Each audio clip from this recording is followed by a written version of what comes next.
네, 안녕하세요. 지금부터 2022 지속가능한 학습공동체 사업 설명회를 시작하도록 하겠습니다. 서정은 센터장님 인사말 먼저 들어보시겠습니다. 네, 여러분 반갑습니다. 네, 바쁘신데도 불구하고 오늘 그 공모 사업 설명회에 참여해 주셔서 대단히 감사합니다. 그리고 이렇게나마나 뵐 수 있어서 참 반갑기도 합니다. 오늘 설명회는 우리 공동체 활동 중에서 가장 신나고 또 보람있고 뜻이 깊은 이런 공동체 사업을 가지고 이제 설명을 하게 됐는데요. 여러분들 작년에도 이 사업에 참여를 하시고 또 올해 재차 참여하신 분이 계실 겁니다. 또 혹은 올해 의미를 두고 새롭게 참여하신 분이 계실 텐데 아마 공동체 중에서 이렇게 신나고 또한 그 참여의 기쁨을 얻을 수 있는 이런 곳은 드물 거라고 봅니다. 이 학습 공동체. 사실은 학습 동아리입니다만 굳이 공동체라고 한 것은 그 안에 있는 어떤 생활의 어떤 지속성 또 함께 한다고 하는 의미가 보다 더 강하게 강조되기 때문에 그렇지 않나 생각됩니다.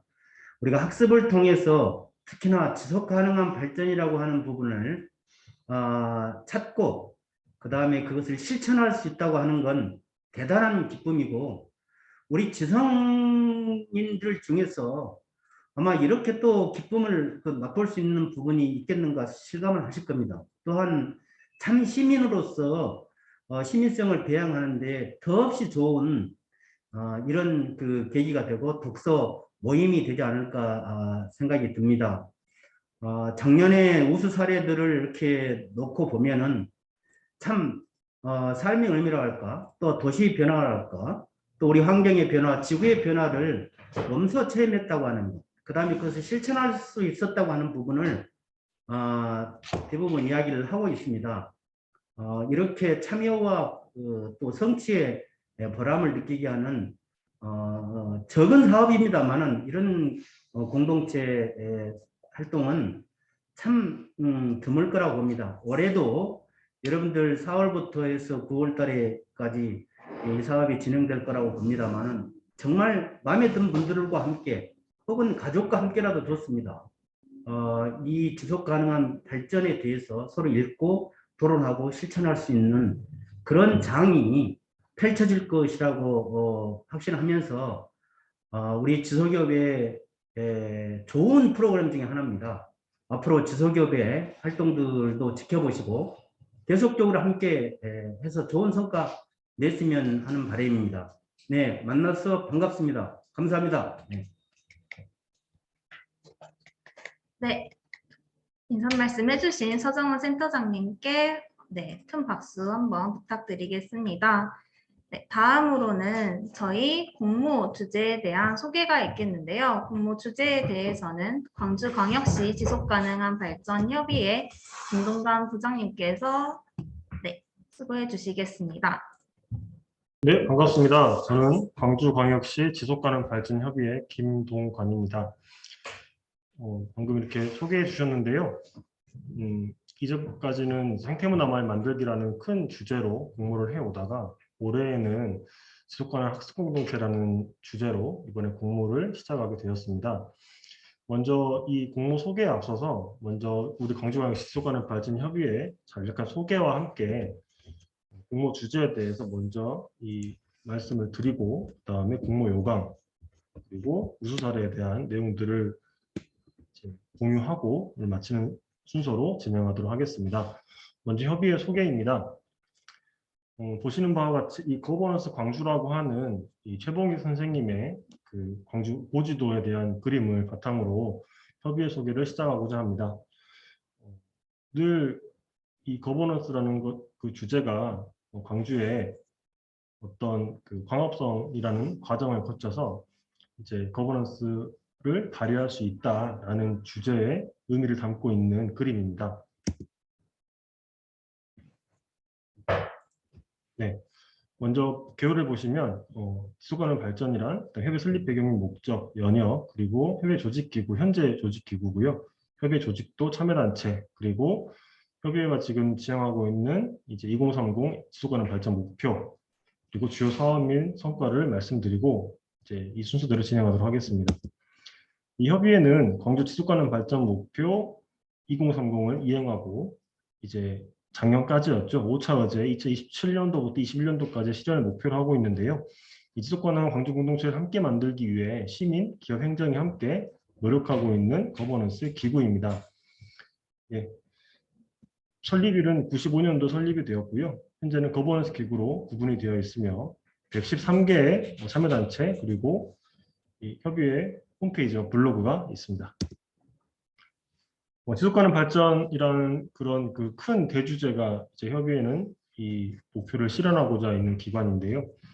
미래 세대 욕구를 충족시킬 수 있는 능력을 저해하지 않으면서 현재 세대의 욕구를 충족시키는 발전이라는 우리 공동의 미래의 내용을 차용을 했습니다. 그래서 1972년 유엔 환경계획 스톡홀름 인권 관련된 총회에서 이 성장의 한계에 대한 부분에서 먼저 최초로 환경을 위한 주제로만 이제 전 세계가 한번 모여서 어떤 그 위기를 한번 했다면 92년도 이후 이제 정상회의에서 지구환경회의가 만들어지고 지구권 발전을 위한 행동계획을 담은 의제 21 채택과 지방의제 22행 공고가 이제 권장되면서 협의회도 95년도에 발족하게 되었습니다.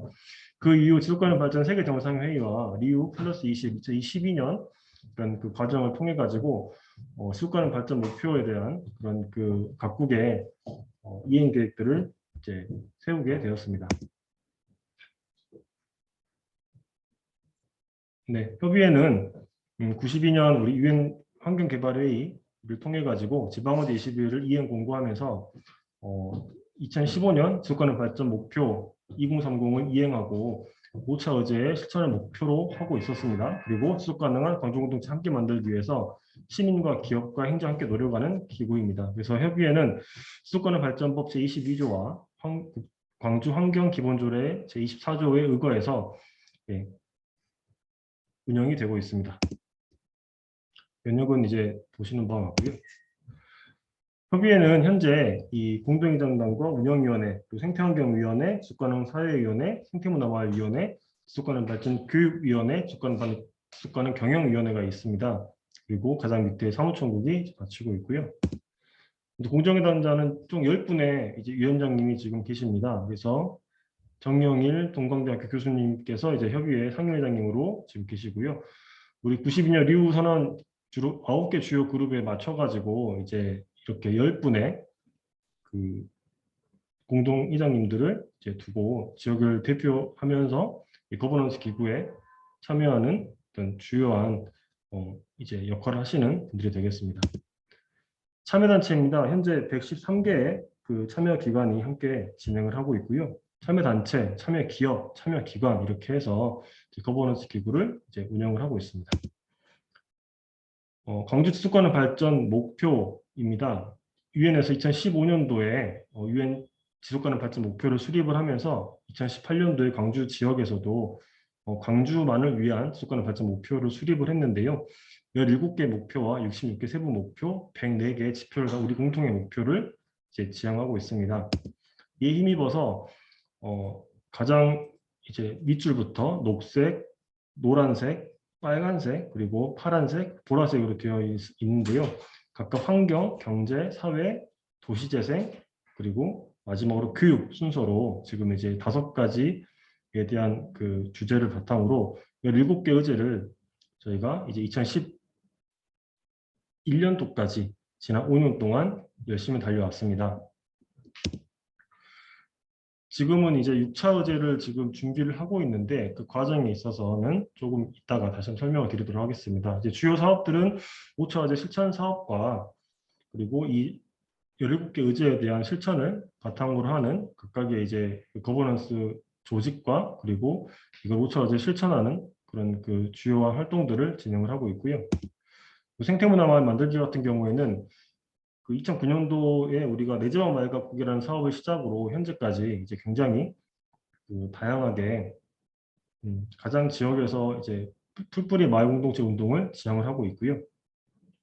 이제 그 이상 이제 미술관 경영 사업, 그다음에 홍보 사업 등 다양한 사업들이 있지만 오늘 이제 이 생태문화 마을 사업에 대한 어떤 그 공모를 하고 있기 때문에 이제 발표는 협의회 소개는 여기서 마치도록 하겠습니다.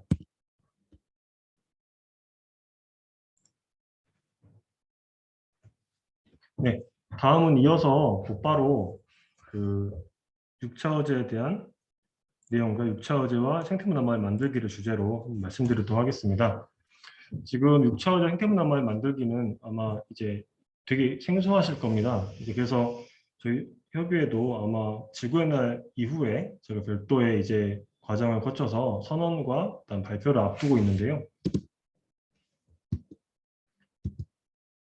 네, 지난 그 95년 협의회 발족 이후 97년, 98년도부터 저희가 이제 5년마다 의제를 계속 갱신해 왔습니다. 이 해당된 5년 동안은 우리 협의회가 지역에서 지난 5년 동안 가장 우선순위에 두고 있는 주요한 의제를 가지고 얼마만큼 실천을 하고 있는지 이런 부분들을 측정을 하고 어떤 열심히 활동들을 펼쳐왔습니다. 그래서 1차부터 5차 어제까지 쭉 진행이 되어 왔는데요. 지금 22년도부터 26년도까지 6차 어제를 지금 앞으로 진행할 계획에 있는데 아직 지금 이런 책자라든가 뭔가 이런 내용이 아직 구체적으로 나와 있지는 않아서 일단 지금 지난 이 역사를 한번 보여드리고 있습니다. 다음은 2009년도부터 2021년도 작년까지 생태문화 마을 공동체에 대한 풀뿌리 마을 운동을 395회, 그러니까 395개의 광주 지역에 발자국을 남겼다고 생각하시면 되는데요. 지금 한눈에 보는 생태문화 마을 만들기 10년 이런 그 옛 지도인데요. 광주의 5개 구에 있는 지역마다 지난 이제 생태문화 마을 만들기를 실천을 했었던 공동체를 표기하는 것입니다. 이 표기를 통해서 이제 저희가 지난 10년 동안의 길을 되짚어보고 진행을 해왔는데요. 현재 지금 이 사업은 계속 진행이 되고 있습니다. 네, 보다 나은 마을 공동체를 위한 고민으로 저희가 지속가능 학습 공동체를 진행하게 되었습니다. 요즘에는 생태문화 마을 만들기 초창기만 하더라도 마을 공동체 내 공모를 할 수 있는 기회가 많지 않았는데요. 지금은 5개 구별로 전부 다 중간전 조직이라는 것이 있고 그다음에 마을을 충분히 고민할 수 있는 그런 그 기회가 많이 주어지고 있는데요. 좀 더 본질적으로 우리 지역에서 우리 공동체에서 우리 마을을 위한 학습을 진행을 해보자라는 것이 이제 이 컨셉입니다. 그래서 우리 공동체가 혹은 우리의 모임이 마을 공동체를 활성화하는 데 기여하고 있는가, 그리고 이걸 하는데 고위번호증이라는 어떤 특별한 어떤 진입 장벽은 전부 다 없앴고요. 그다음에 뭐 가족 단위도 좋고 대학생 단위도 좋고 그리고 이제 뭐 공동체 단위도 좋고, 근데 이제 모두가 참여하는 거에 대한 제한은 없지만 이것이 마을 공동체 공모 사업이다 보니까 어디 활동지에 대한 지역에 대한 선택은 분명히 하고 공모에 참여하는 부분이 이제 좀 강조가 될 것 같고요.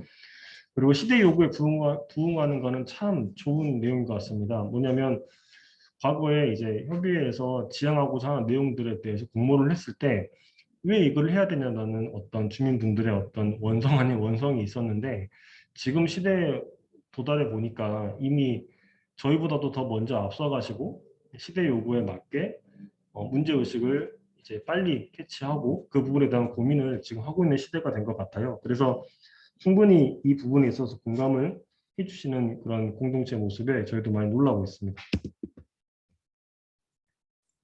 네, 더 나은 터전을 위한 17가지 방법으로 해서 저희가 이제 이전까지는 유엔 지속가능 발전 목표가 2015년에 발표가 됐죠. 이거는 국제사회에서 전 세계가 2030년도까지 모든 국가가 보편적으로 우리 지구와 환경과 경제와 사회 그리고 모든 지구민들을 위한 일종의 약속을 정한 것인데요. 이 약속에 힘입어서 유엔에서 발표한 내용을 가지고 각 국가별로 지금 국가별 한국형 지속가능 발전 목표를 세웠습니다. 그리고 국가가 세웠으니 이제 각 지역별로 지금 지속가능 발전 목표를 세우는 추세에 있는데요. 협의회는 광주광역시 2018년도에 이 지속가능 발전 목표를 세웠습니다. 그래서 이것과 동시에 저희가 지난 5년 동안 이제 이런 17개의 의제를 가지고 이런 어떤 공모에 참여를 계속 유도를 했었습니다. 그래서 그 결과 물론 이제 협의회 때문은 아니지만 시대의 요구에 부응하면서 많은 분들이 공감해 주시고 굉장히 재밌게 참여를 해주셨습니다. 이게 6차 의제에 대한 저희가 우리 공고문에 올린 내용인데요. 이제 첫 번째로는 시민 참여 재생 에너지 전환, 생물 다양성 보존과 회복, 책임 있는 생산과 친환경 소비, 지속 가능한 먹거리 전환, 불평등 감소와 사회 안전망 구축, 그리고 문화 다양성 존중과 인권 감수성 증진의 6가지 의제로 저희가 다시 재구성을 하게 되었습니다. 이제 이에 앞서서 먼저 5차 의제를 보시면 이게 지금 뭐 녹색은 부분은 환경적인 부분이고 노란색 부분은 경제, 그리고 빨간색 부분은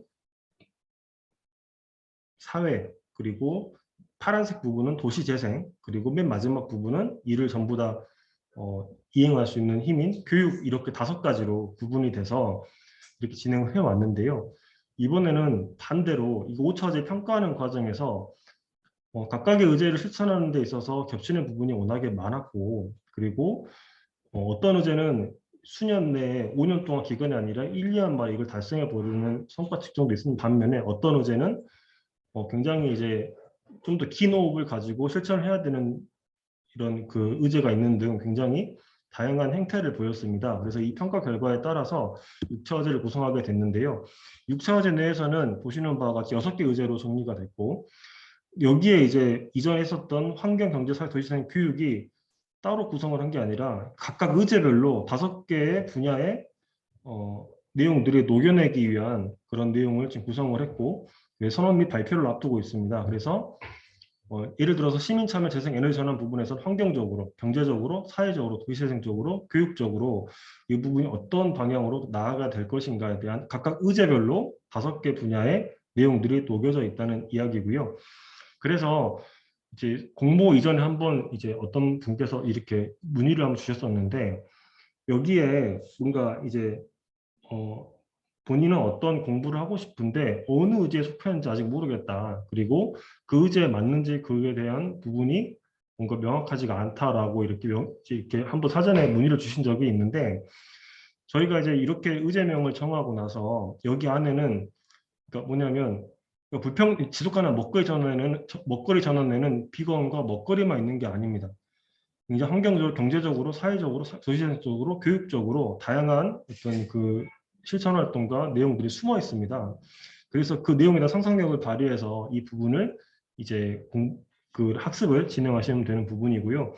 이 부분에서 이 시행착오를 겪는 부분도 이제 만약에 10인 이상의 어떤 뭔가 교육에 대한 문의가 있을 시에는 협의회가 이제 이거를 지출을 하고 이런 내용들을 마을학교처럼 준비를 할 계획이니까요. 그건 걱정하지 않으셔도 되고, 이 의제 속에서 우리 공동체가 혹은 우리 이 분야에 공부를 해가지고 학습을 통해가지고 우리 가족, 그다음에 우리 지역, 그다음에 내가 속해 있는 공동체에서 어떤 방향으로 이것을 녹여낼 수 있을까, 어떤 학습에 어떤 정진이 있을까, 이런 부분들로 공부만 하시면 됩니다. 그러니까 이전에 다른 공동체 혹은 다른 마을 공동체 지원센터에서 고민을 했던 것이 무엇이었냐면, 마을 공동체 내에 어떤 보조금은 얼마가 주어지냐에 대한 실적 관리를 더 이상 하지 않을 것이고요. 마을 공동체 내에서 얼마만큼 공부를 하고 고민을 했는가에 대한 학습 위주의 실적을 저희는 생각을 하고 있고, 그렇기 때문에 만약에 교육적인 부분이, 그러니까 돈이 부족한 부분에 대해서는 걱정하지 마시고 일단 진행하시면 될 것 같고요. 그 다음에 저희가 50만 원 미만의 어떤 내용을 저희가 두고 있는데, 작년에 실험적으로 이거를 올해 처음 하는 건 아니고 작년에 내상을 바꾸는 챌린지라는 이름으로 실험적으로 이 사업을 해보니까 대학생분들은 이 돈이 너무 많다고 생각을 하고, 마을 공동체 분들은 굉장히 사업비가 적다고 생각을 하셨는데, 결과적으로 학습 공유 차원의 그 활동 경진대회를 해가지고 서로의 공부에 대한 방향을 발표를 하고 공유를 하다 보니까 대학생분들은 우리 지역에 우리 엄마 아빠 혹은 우리 지역의 주민들이 이런 공부를 하고 있어? 라고 놀라는 부분이 있었고, 또 하나는 반대로 마을 주민들은 진짜로 대학생들 자기 뭐 취업이라든가 굉장히 이렇게 바쁜 청년들인데도 불구하고 지역에 이런 고민을 하기 위해서 이런 공부를 하는구나라고 서로 놀랬던 하면서 굉장히 좀 긍정적인 시너지 효과를 냈었던 것 같고, 또 어떤 공동체는 이제 가족 단위의 우리 가족의 지속가능 발전 목표를 위해서 이제 참여했었던 팀들도 있었고 굉장히 다양성을 두고 진행을 했습니다. 그래서 거기에 대한 어떤 선한 영향력 때문에 우리 이거를 진짜 본격적으로 사업화해가지고 공모를 하게 되었고요. 네, 실천에 대한 제언도 같은 맥락에서 말씀을 드리면 우리의 터무니, 그러니까 우리의 공동체 네트워크 안에서 소통하고 공유하고 가족과 마을과 지역사회에서 마을 공동체를 위한 생각, 그리고 거기에 대한 배움과 학습을 고민하시면 될 것 같고요. 다음에 우리가 이제 예를 들어서 크게 돈이 그러니까 금액적으로 많지는 않은데 그 부분들에 대해서는 여러분들이 학습과 모임을 위주로 쓰시고, 만약에 별도의 뭔가 이제 이 과정에 대해서 배우고 싶다, 이런 걸 강좌를 열어달라라고 하면 그 부분에 대한 부분은 협의회가 이제 하는데, 직접 섭외나 그 다음에 준비는 제안은 공동체에서 하는 건데, 거기에 대한 지출과 그 다음에 장소 이런 것들을 이제 협의회가 이런 부분들을 좀 채워 나가면서 서로 동행했으면 좋겠습니다. 그리고 실천을 통해 살을 채우는 겁니다. 이게 뭐냐면 공부를 하고 우리 지역사회에 그렇다면 이런 학습을 했는데 어떤 방향이 필요하지? 라는 어떤 다양한 세대와 활동 경진대회를 통해 가지고 다양한 의견을 교환하는 그런 자리가 이제 있었으면 좋겠고요. 그리고 학습 결과를 공유하고 지역사회에 전달하고 싶은 메시지가 무엇이냐, 이것이 우리 이번에 2022년 듣고 나가는 학습공동체 사업의 중요한 메시지가 될 것 같습니다. 자, 마지막으로 지금 21년도 세계경제포럼, 다보스 포럼이라고 하죠. 예견대 세계 위험 요소에 보면 이전까지만 하더라도 굉장히 이제 경제적인 부분에 위험적인 리스크를 많이 걸었었는데, 최근에 이제 최근에 이제 다보스 포럼에서 예견된 내용들을 보면 대부분 보시는 바와 같이 향후 10년 안에 발생 가능성이 가장 높은 리스크, 그다음에 가장 10년 안에 큰 영향을 초래할 것이라는 예상된 리스크는 보면 지금 이 내용들이 틀린 이야기가 단 하나도 없습니다. 실제적으로 지금 대량 살상 무기를 보면 최근에도 이제 우크라이나와 러시아의 전쟁으로 인한 다양한 이제 그 국제적인 어떤 영향, 그리고 갈등 이런 것들이 촉발되고 있고, 기후변화 대응 집회의 여파, 전염병, 그다음에 부채 위기, IT 인프라 중단 등 굉장히 다양한 내용들인데, 올해도 22년도에 1월 달에 세계 경제 포럼을 이제 진행을 했어요. 근데 크게 이 내용과 다르지 않습니다. 그래서 작년 내용을 그대로 가지고 왔고요. 그렇기 때문에 우리가 살고 있는 이런 그 이제 모습들이 우리가 다양한 학습을 통해 가지고 우리가 실천 방향을 찾아보자라는 겁니다. 네, 이 부분 아까 제가 발표했기 때문에 넘어가고요. 그 다음에 저희가 이 그림을 저는 참 좋아하는데, 2015년도에 하버나 국제 지속가능 발전 목표의 이제 엠블럼입니다. 물론 각각 엠블럼별로 이제 의미를 내포하고 있습니다만, 가장 바닥에 환경적인 부분에 밑바탕을 두고 사회 경제가 함께 두고 있는데, 아까 다보스 포럼에서 이야기하듯이 환경적인 부분에 대한 리스크는 우리가 인류의 어떤 위험을 크게 촉발할 수 있다라는 내용을 보여주고 있는데, 이 그림이 그를 대변하는 것 같습니다.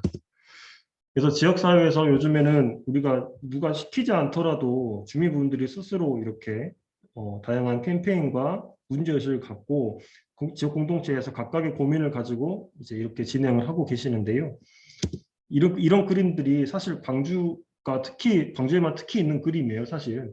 다른 지역에서는 볼 수 없는. 그래서 이런 부분 자부심을 가지셔도 좋고, 우리가 학습 공동체를 통해서 우리가 이제 지역의 어떤 다양한 어떤 그 문제의식의 해결, 그다음에 문제의식을 발굴, 그리고 학습을 통한 공동체의 어떤 의식 회복과 공동체에서 우리 지역에 대한 고민을 해보는 그런 시간을 이제 우리가 올해 2022년 마을 공동체 지속가능한 학습 공동체 공모로 이렇게 이어가도록 하겠습니다. 네, 자세한 내용들은 곧 이어서 저희 유류예술 연구원님께서 이어서 공모 요강에 대해서 말씀해 주시겠습니다. 네. 네, 김동관 부장님께 박수 한번 부탁드리겠습니다. 네, 그래서 공모 주제인 6대 핵심 의제에 대해서 다시 한번 살펴보자면, 시민 참여, 재생 에너지 전환, 생물 다양성 보존과 회복, 책임 있는 생산과 친환경 소비, 지속 가능한 먹거리 전환, 불평등 감소와 사회 안전망 구축, 문화 다양성 존중과 인권 감수성 증진 이와 같이 있습니다. 그러면 지금부터 2022 지속가능한 학습 공동체 지원 사업 공모 요강에 대해서 자세히 설명드리도록 하겠습니다.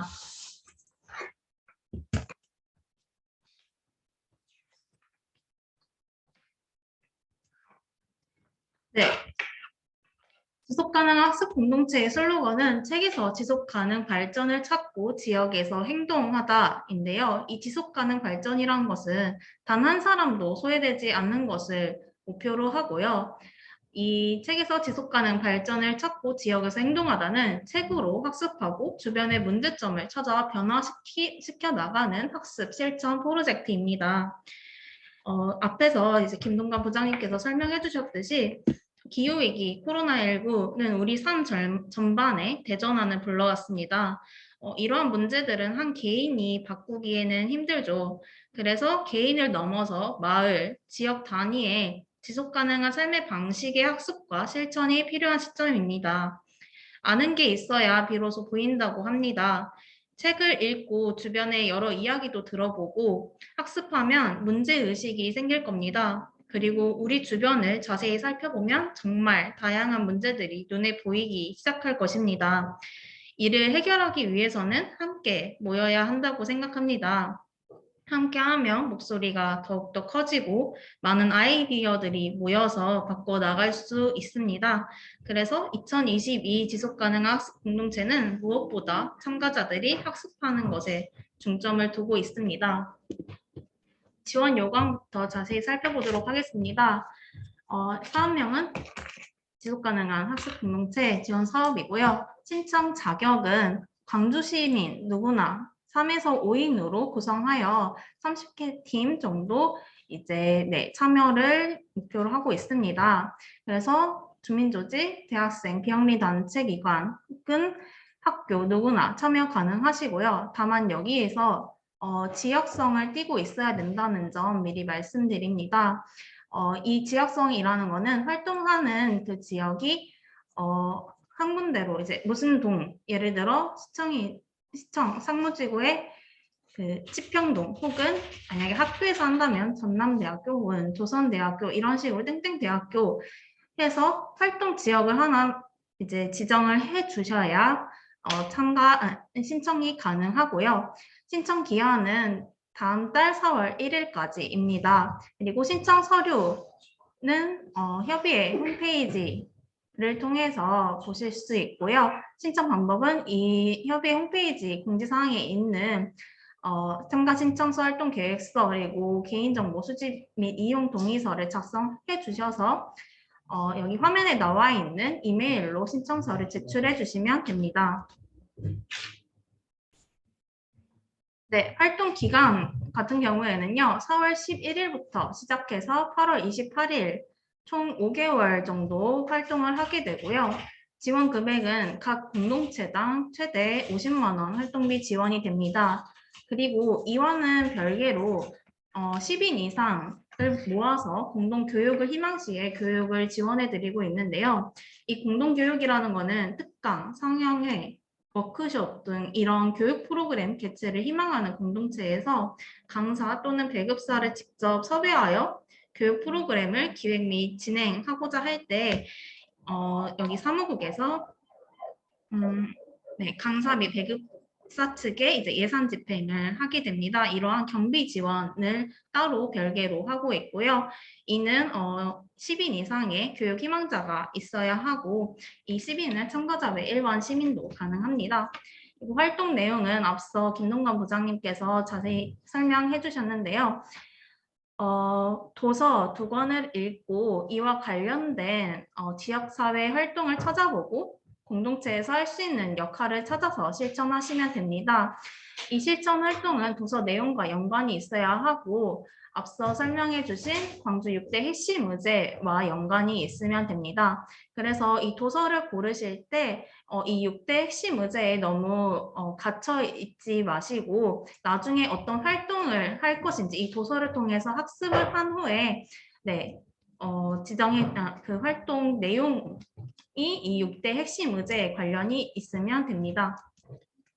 그리고 그 도서 관련해가지고 제가 작년에 했던 그 작년에 참여했던 팀들이 읽었던 도서를 올해 6대 핵심 의제 주제에 맞춰서 정리해봤습니다. 네. 해서 이런 식으로 이런 책들이 이런 주제에 해당되니까요. 참고 부탁드리겠고요. 이와 관련해서는 이 사업 설명회는 녹화해서 유튜브에 업로드 될 예정이기 때문에 나중에 자세히 참고해 보시면 좋을 것 같습니다.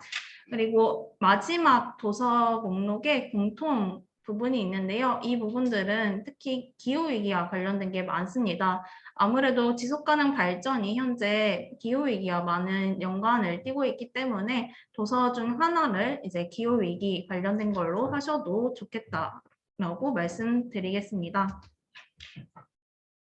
또한 운영 형태는요, 저희 학습 공동체는 자발적인 다회성 학습 모임을 통한 역량 강화 활동입니다. 그래서 뭐 강의 활동이 아니고요, 공동체원들끼리 모여가지고 스스로 학습을 진행하고 실천 활동을 진행해 주시면 되는 부분이고요. 월 1회 이상 학습 모임 진행은 필수입니다. 그래서 공고문에는 총 4회라고 나와 있는데 정정해서 총 5회 이상으로 말씀드리겠습니다. 그리고 선정된 공동체는 4월 7일 오리엔테이션에 참석이 필수이고요. 활동 중 중간 보고서 그리고 활동 후인 정산 및 결과 보고서 제출이 필요합니다. 그리고 10월 6일에는 활동 경진대회가 있게 될 예정인데요. 이는 지속가능한 학습 공동체에 참여한 학습 공동체를 대상으로 하며 별도 모집해서 10팀을 선발해 발표를 진행할 예정입니다. 네, 그리고 실천 혹은 학습 관련해가지고 네트워킹, 지역사회단체 혹은 마을 공동체와 네트워킹을 희망하시는 분들은 지속가능한 발전 협의회 사무팀에 연락해 주셔서 충분히 도움 받으실 수 있고요. 선행 사례 인터뷰 혹은 현장 방문 등 지역 기반 활동단체 및 공동체와 네트워킹 희망 시에 여기 나와 있는 광주 ESD 네트워크에 지금 소속이 된 지역사회 단체 및 마을 공동체에 하나여 네트워킹이 가능합니다. 이와 관련해서는 나중에 오리엔테이션에서 자세히 설명해 드리도록 하겠습니다. 네, 신청서와 같은 경우에는 이와 같이 나와 있고요. 자세한 사항 같은 경우에는 파란 글씨 혹은 회색 글씨로 안내를 좀 세부적으로 드렸어요. 여기서 한 가지 더 강조해서 말씀드릴 것은 신청 단체 내에 활동 지역이 나와 있습니다. 여기에 지역명 땡땡동 혹은 땡땡대학교 이런 식으로 지역을 설정해 주시면 되고요. 네, 활동 계획서는 이와 같습니다. 그리고 네, 이와 같고요. 그리고 활동비 예산 집행 계획 관련해서는 뒤에서 간략하게 좀 더 설명드리도록 하겠습니다. 네, 예산을 설정하실 때 어떤 분야로 책정을 해야 되는지 좀 애매하실 텐데요. 그와 관련해서 이제 지속가능한 학습 공동체, 학습에 필요한 도서 구입비 혹은 학습에 필요한 영화, 공연, 전시 등 관람 가능하시고요. 그리고 우리 지역에 적용 가능한 지속가능 발전, 시민실천 활동 진행 경비, 그리고 활동에 필요한 공간 일시 이용료, 그리고 식대비, 다가비 혹은 소모성 물품 구입비, 전기차, 배터리 충전비, 공유성 퍼스널 모빌리티 이용료 이와 같이 네, 이런 항목에 대해서 예산 이용 가능하십니다. 다만 식대비와 다가비는 동시 지출이 불가하다는 점 참고하셔서 예산 작성해 주시면 되고요. 불가 항목은 아래와 같습니다. 소모성 물품이 아닌 장비, 그리고 내부 인건비, 회의비, 그리고 통신비, 가스요금 이런 사업 내용과 맞지 않는 지출 항목은 네, 예산 책정 기준에 불과합니다.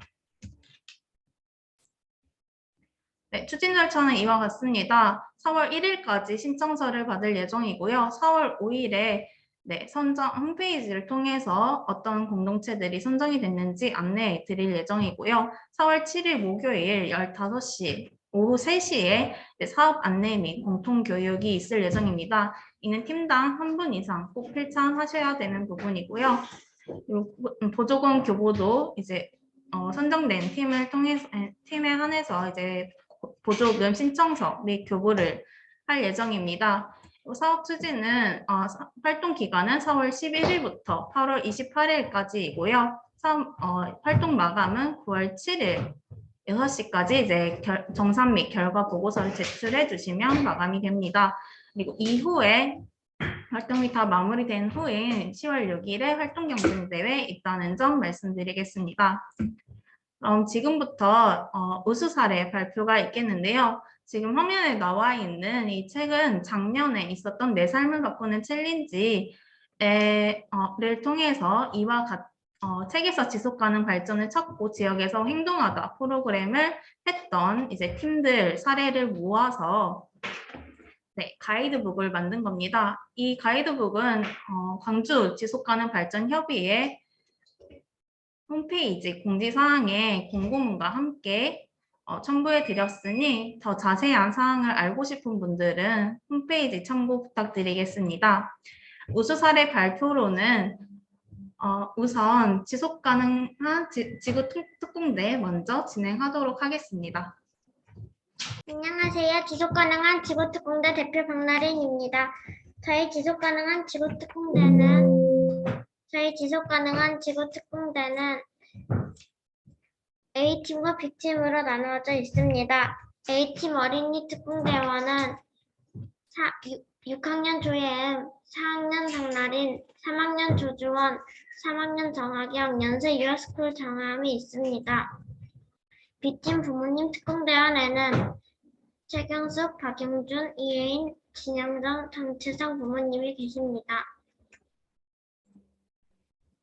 내 삶을 바꾼 챌린지에 저희가 참여한 이유는 1. 어린이가 살아가야 할 행복한 미래, 깨끗한 미래를 만들기 위한 방법을 알고 실천하기 위해서입니다.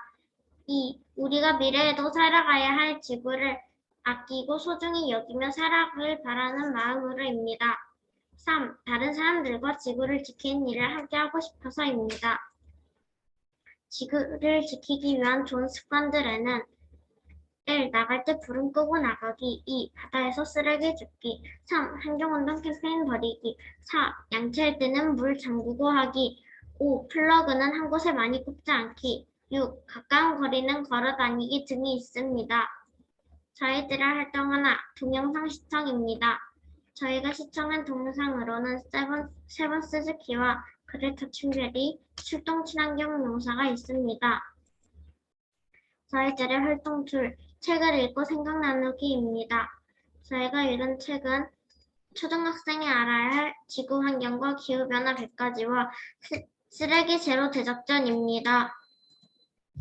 저희들의 활동 셋, 친환경 과자 찾기입니다. 마트에 가서 친환경 저탄소 과자를 찾고 식품회사에 편지를 썼습니다.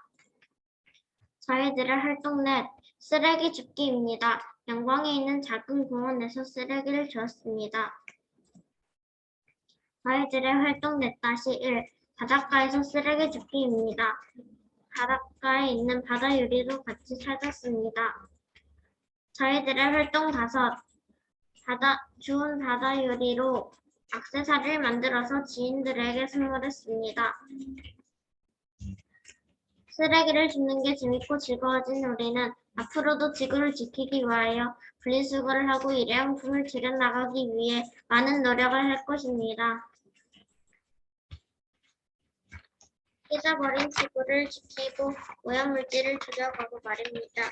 그리고 이런 활동을 하며 지구를 지켜야겠다는 생각이 더 들고 된다면 앞으로도 계속하고 싶습니다.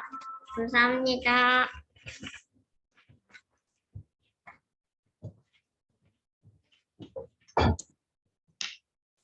네, 다시 한번 박나래 어린이님께 박수 한번 부탁드리겠습니다. 다음으로 한세봉대회의 양기순 선생님의 발표 있도록 하겠습니다.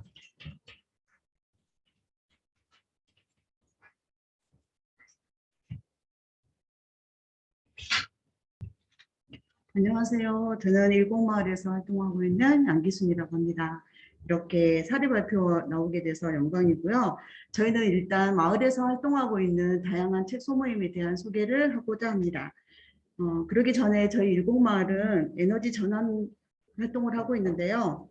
기후위기 시대에 대응하는 삶의 전환을 위해 마을에서 지속 가능한 활동을 하기 위해서 에너지 전환 마을 네트워크를 구성하고 활동을 하고 있습니다. 저희는 다양한 활동을 하고 있는데요. 그 활동의 기반은 의식을 공유하며 삶의 전환을 위한 소통이라고 생각합니다. 그 소통을 이어주게 하는 것은 당연히 책을 통한 이제 공유와 함께 활동을 진행하는 것입니다. 네, 그래서 저희는 전환이라는 말은 사실은 사전적 의미로는 다른 방향이나 다른 상태로 바꾼다는 의미인데요. 지금 저희가 살고 있는 현 시대의 기후위기 상황을 어떻게 하면 조금 더 지구와 함께 공유하면서 공존하며 살 수 있는가를 고민하고 있습니다. 일곡마을은 책에서 전환의 스위치를 켜자라는 주제로 활동을 하고 있는데요. 먼저 저희들의 일곡선 언니들의 모임을 소개하도록 하겠습니다. 일곡선 언니들은 저희 전환마을 네트워크의 하나의 책 소모임인데요. 여기에서 가장 먼저 읽게 된 책이 이것이 모든 것을 바꾼다입니다. 그래서 되게 이제 벽돌책처럼 두꺼운 책인데요. 이 책은 사실 함께 읽지 않으면 혼자서는 읽기 힘든 책이거든요.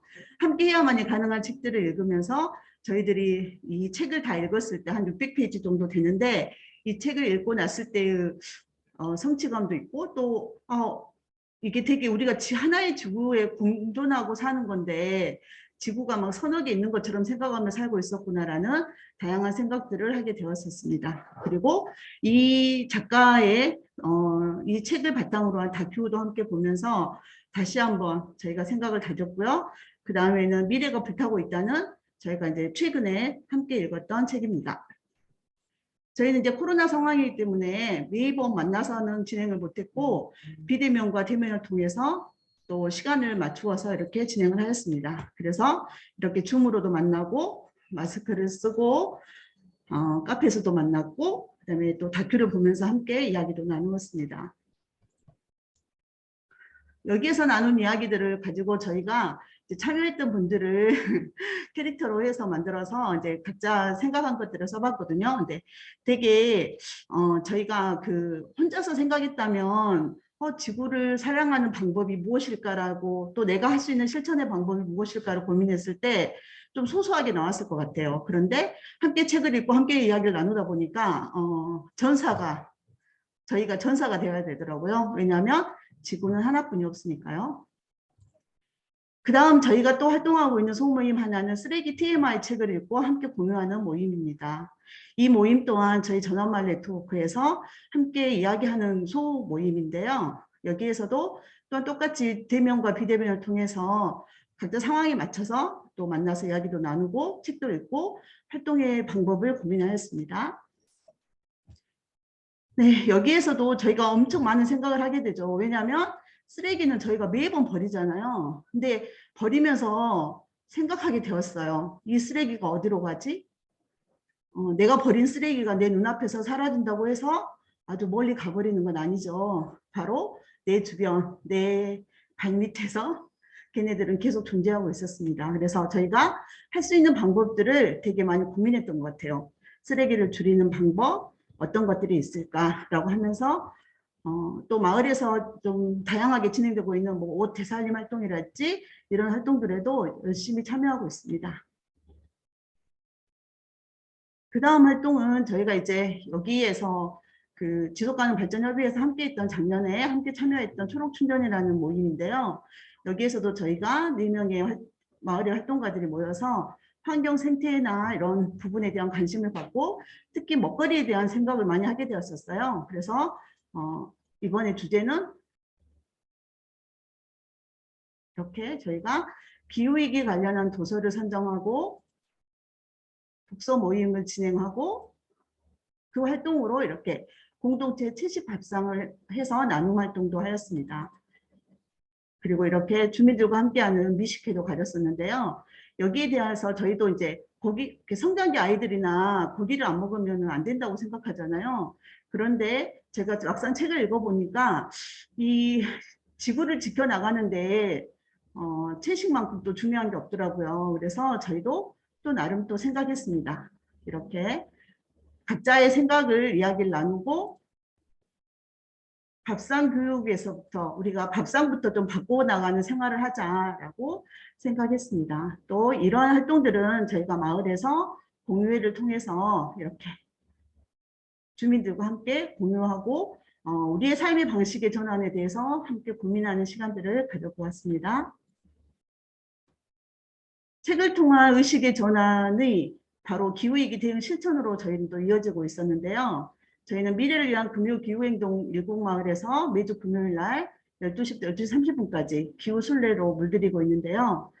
이게 추울 때나 더울 때나 쉼없이 하고 있는데 사실 이러한 활동들이 이어지는 데는 의식의 전환이 같이 함께 공유되는 데서부터 시작한다고 생각합니다. 그래서 다른 거 없이 그냥 이렇게 함께 책을 읽고 또 그 책 속에서 길을 찾는 것, 또 하나뿐인 지구를 어떻게 우리가 함께 살아갈 것인가에 대해서 깊이 있게 고민하고 실천하는 것이 꼭 필요하다고 생각합니다.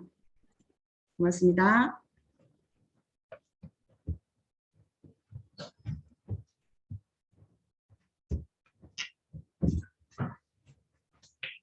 네, 다시 한번 양기순 선생님께 박수 한번 부탁드리겠습니다.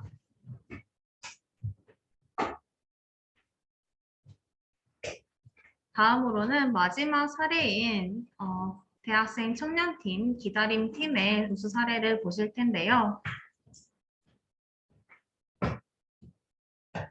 앞서 발표해 주신 지속가능한 지구 특공대는 이제 가족 사례를 대표해서 발표해 주셨고 양기 선생님 발표하신 초록충전은 마을 사례를 대표해서 발표해 주셨습니다.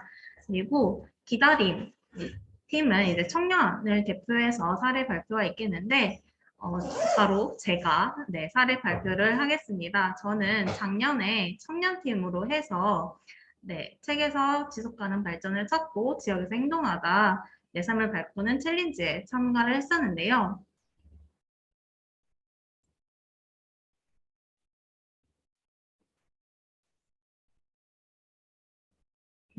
기다림은 기후위기, 다 함께 극복해야 할 임무라는 뜻입니다. 그래서 책을 읽고 우리 지역에서 어떤 활동을 할 수 있는지 아이디어를 생각을 해보고 실제로 지역에서 활동해보는 활동을 진행을 했습니다. 주제 선정에 대해서 말씀을 드리자면 저 류애솔 그리고 조하원 팀원 그리고 송채은 팀원은 모두 사회적 경제에 관심이 있었습니다. 그리고 저는 이주민에 대해서 관심이 있었고 하은 씨 같은 경우에는 지속가능한 패션 그리고 채은 씨 같은 경우에는 자원순환 그리고 환경에 대해서 관심이 있었습니다. 이러한 저희 관심사들을 고려하여 활동 주제를 기후위기 시대 이주민의 삶을 살펴보고 기후위기 대응 및 평등한 사회를 만들기 위한 지역 활동을 전개하고자 주제를 선정을 하고 또 실천 활동으로는 이와 관련한 사회적 기업을 찾아 실제로 실천 활동을 진행해 보았습니다. 활동 내용은 저희는 작년에는 총 1.5개월 동안 진행을 하고 짧은 기간이만큼 저희는 주 1회에서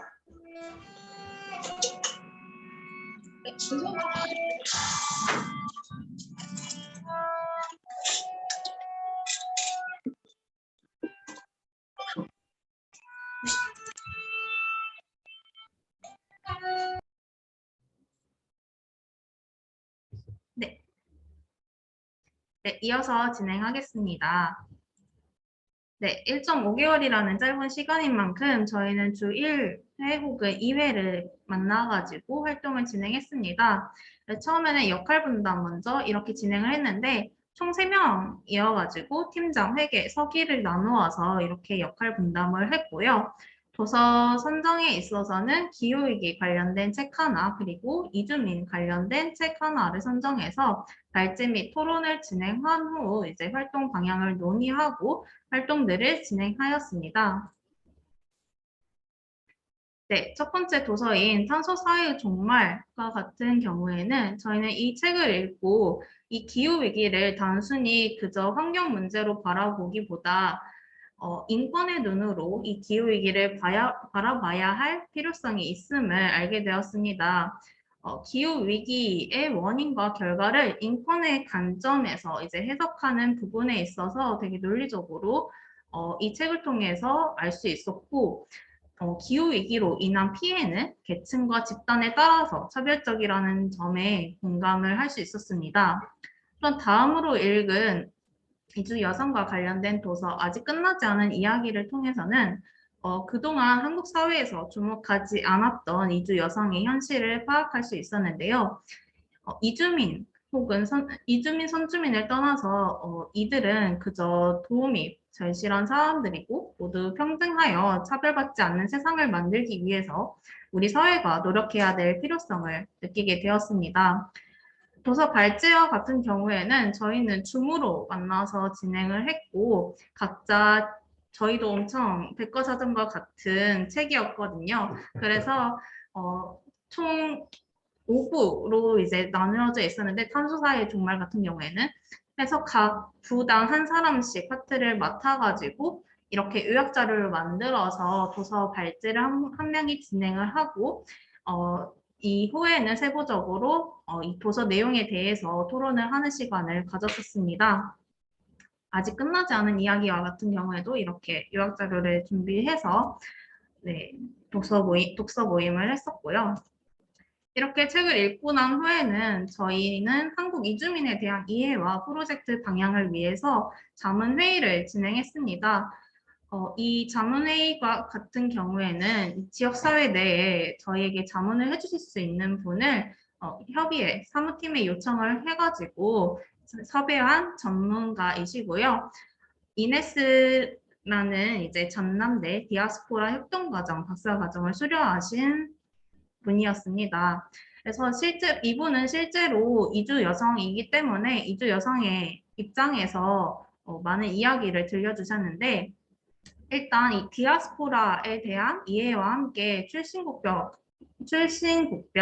이주민들이 한국으로 이주하는 이유에 대해서 알아볼 수 있었고 또한 저희는 기후위기 시대의 이주민들의 상황을 보는 걸 주제로 잡았기 때문에 코로나 이전에 이들이 겪었던 차별을 통해서 나라별 등급을 매겨서 차별을 하는 한국 사회 현실을 파악하고 그리고 코로나 이후에는 이들이 실제로 겪는 차별에 대해서 이야기를 들어볼 수 있었습니다. 그래서 저희는 기후위기에서 코로나로 그리고 이주민에서 이주 여성으로 범주를 좁혀 활동을 진행하게 되었습니다. 네. 자문회의 진행하는 데 있어서는 이렇게 질의서랑 저희 팀 소개 내용을 해가지고 협의회에 전달해서 이렇게 섭외를 할 수 있었고요. 활동하시는데 참고해 보실 수 있겠습니다. 그리고 저희는 활동을 총 세 가지를 했는데요. 첫 번째로는 이제 저희가 읽은 도서와 관련된 내용을 좀 더 발전시켜서 블로그 기사를 2건 게시를 하였고 두 번째로는 온라인 상영회를 관련 주제로 해서 개최를 하고 사람들을 이제 초청하였고요. 세 번째로는 지역 내 사회적 기업과 함께 협업해서 이주 여성과 대담을 하고 업사이클링 디자인 교육을 제공하는 활동을 했습니다. 우선 블로그 기사와 같은 경우에는 기후위기와 이주민 혹은 이주 여성에 대한 현실을 알리기 위한 내용으로 이렇게 인권의 눈으로 기후위기와 팬데믹을 읽어야 한다. 그리고 이주민 그들은 새로운 한국인이 있다라는 주제로 블로그를 게시를 하였고요. 두 번째로 이제 평화와 인권에 대한 영화 부활 를 온라인 상영회로 개최를 하고 후토크를 개최했습니다. 이와 같은 경우에도 지속가능 발전 협의회 사무팀에서 많은 도움을 주셨고요. 이렇게 직접 이렇게 협의회에 많이 요청을 하시면 도움을 받으실 수 있으니까 네트워크 혹은 뭐 공동 교육을 진행하는 데 있어서 부담을 크게 안 가지셔도 된다는 점 제가 한 증인으로서 말씀드리겠습니다. 온라인 상영 후에 이제 호토크를 통해서 기다린 프로젝트 홍보 및 영화 느낀 점을 공유하였는데요. 저희는 이 영화를 통해서 교육이 더 나은 더 나은 삶과 더 나은 사회를 이루는 열쇠이고 차별받는 이들에게 가장 필요한 지원임을 알 수 있었습니다. 그래서 이런 교육의 중요성을 느끼고 이주 여성 대상 기술 교육 프로젝트를 기획을 했습니다. 그래서 협의를 통해서 세상에서 가장 아름다운 나무 양용 대표님과 함께 이 활동을 기획을 해서 진행하였는데요. 세상에서 가장 아름다운 나무는 이주 여성이 우리 사회에 뿌리 내릴 수 있도록 돕는 창업 및 취업 역량 강화 교육을 진행하는 사회적 기업이고요. 그래서 이와 관련된 교육 사업을 진행하고 또한 다문화 인식 개선 사업 그리고 친환경으로 이제 다문화 상품 개발 및 판매 사업을 진행하는 기업입니다. 그래서 저희 팀원 모두의 관심사를 충족하는 기업이었기 때문에 이 기업과 함께 프로젝트를 진행하게 되었고요. 이주 여성들과 차담회 및 기술교육 세미나를 이렇게 진행했습니다. 차담회로 이제 기다린 프로젝트에 대해서 설명을 하고 이주 여성이 지역에 바라는 점에 대해서 들어볼 수 있었고요. 업사이클링 교육을 통해서 이주 여성의 창업과 취업 역량 강화를 위한 업사이클링 디자인 및 공제 기술 교육도 실시하였습니다. 이렇게 차담회와 교육 세미나를 하면서 느낀 점은 이제 이주민과 선주민을 나누는 것에 대해서 문제의식을 가질 수 있었고요. 왜냐하면 이주민이든 선주민이든 이렇게 구분할 필요 없이 저희는 모두 다 같은 사람이니까요. 그리고 이주 여성들의 현실적인 삶에 대한 이야기도 들어볼 수 있었습니다. 그리고 이와 같이 다 입은 청바지를 활용해서 실내 슬리퍼를 제작하는 기술 교육을 통해서 이 이주 여성분들이 이런 분야로 관심 있는 이주 여성분들은 이런 분야로 창업 및 취업을 할 수 있도록 뭔가 발판을 마련해주는 교육을 제공하였습니다. 네, 총론 및 시사점입니다. 기후위기는 보편적인 문제이지만 온실가스 배출의 책임이 가장 적은 취약계층이 가장 먼저 가장 큰 피해를 당한다고 합니다. 특히 인종, 계급, 젠더가 교차하는 영역에서 기후변화의 악영향이 가장 심각한 고통을 야기하는데요. 이런 인종, 계급, 젠더가 교차하는 지점이 바로 이주민, 이주 여성입니다. 기후위기로 인한 코로나19 상황에서 이들은 이와 같은 혹은 이 6개 이외에 더 많은 차별 혹은 혐오 문제들을 겪었을 것입니다. 그러나 우리도 어디선가는 이주민입니다. 그래서 이주민과 선주민 이런 걸 따지기보다는 이를 떠나서 미비한 법적 제도 때문에 지원을 받지 못하는 그들에게 그들을 이제 그저 도움이 절실한 새로운 한국인이라고 바라봐 주시고 그들에게 좀 더 관심을 가져주셨으면 좋겠습니다. 저희는 더 나아가서 대학생, 청년들을 위한 방향까지 제시를 했는데요. 학업과 같은 경우에는 좀 전에 보신 자문회의에 함께 해주신 박사 수료생 선생님이 다니고 계셨던 전남대학교 디아스포라 협동과정이 있고요. 취업과 관련해서는 이주여성 지원 기업 혹은 기관, 여성 혹은 인권 관련 기관과 단체들이 있습니다. 그리고 창업과 같은 경우에는 저희는 이주 여성들이 각자 가지고 있는 기술을 활용해서 일할 수 있는 일자리를 연계해주는 서비스 플랫폼이 있으면 참 좋겠다. 이런 이주 여성 지원 사회적 기업을 창업을 해볼 수 있겠다라고 제안을 드렸던 부분이 있고요. 실제로 저는 이 활동을 하고 나서 이주 여성 지원 기업에 취직을 하기도 했습니다. 네, 마지막입니다. 아무도 몰랐지만 이제는 알아야 할 우리 사회의 실태와 모순을 알고 누구도 소외되지 않는 지속 가능한 사회를 만드는 것이 우리 기후위기 시대에 우리가 나아가야 할 방향이라고 생각합니다. 저희는 이 활동을 통해서 정말 평소에는 그렇게 많이 관심이 없었던 이주 여성, 이주민에 대해서 좀 더 알아볼 수 있었고, 우리 사회에서 사실 이 광주에서 이 이주민, 이주 여성과 관련된 뭐 지역사회 담론이 크지가 않아요. 그래서 이를 홍보하기 위해서 저희가 도움이 되었다는 사실만으로도 참 의미 있었던 활동이라고 생각합니다. 네, 이상으로 오수 사례 발표를 마치고 마지막으로 질의응답하고 이 사업 설명회 마치도록 하겠습니다.